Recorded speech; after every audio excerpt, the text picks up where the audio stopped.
कानून में इन्हीं स्टंप पेपर की बहुत कीमत होती है, लेकिन इन्हीं 50-50 रुपए के स्टंप पेपर पर गरीबों की बेटियों की कीमत लग जाए तो जरूरी है इस खबर को आप तक पहुंचाने की। कहानी राजस्थान के भीलवाड़ा की है, जहां गांव में रहने वाली बच्चियों को दलाल स्टंप पेपर पर कीमत लगाकर खरीदते हैं और फिर ऊंचे दाम पर दूसरी जगहों पर बेच देते हैं।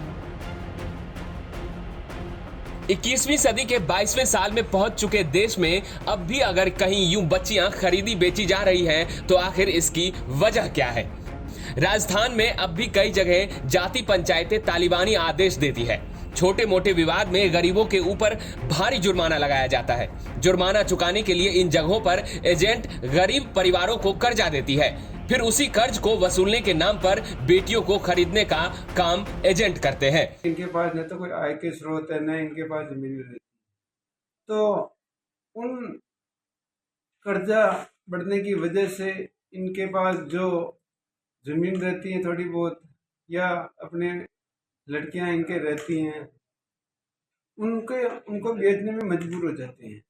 तो जो एजेंट लोग इनको पैसा उधार देते हैं, वही एजेंट इनके पास संपर्क करते हैं, बार बार इनको पैसों के लिए तंग करते हैं।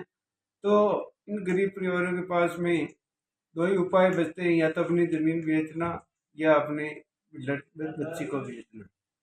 राजस्थान के भीलवाड़ा समेत कई और जिलों में बेटियों के साथ होते इस अमानवीय, क्रूर, शर्मनाक खिलवाड़ और अपमान पर अब महिला आयोग भी जागा है, जिसने राजस्थान सरकार को नोटिस देकर जवाब मांगा है। एनएचआरसी ने कहा है कि 6 जिलों में स्टंप पेपर पर बेटियों को बेचा जाता है। ऐसा नहीं करने पर उनकी मांओं के साथ रेप किया जाता है।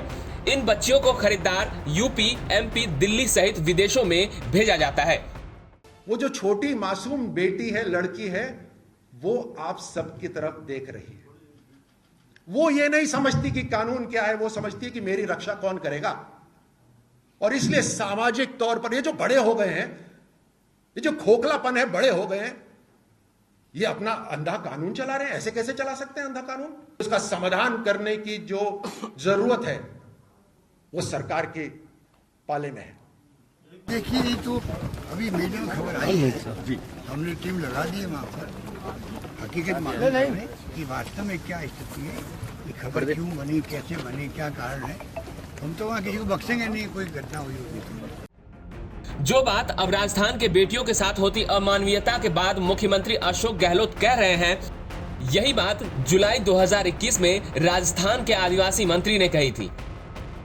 हमने आपको पहले भी दिखाया था कि आदिवासी समाज की बेटियों को खरीद कर बेचा जा रहा है। दलाल की बातचीत हो रही थी, वहाँ 2 लाख कुछ सौदेबाजी की और 1 लाख एडवांस लेकर वापस मेरे को छाणी गांव में लेकर आए और उस मकान में बंद कर दिया। सवाल है कि क्या इस बार भी सिर्फ आश्वासन की घुट्टी देकर राजस्थान में पल्ला झाड़ लिया जाएगा, या फिर अब की बार सरकार जागेगी और एक्शन लेगी?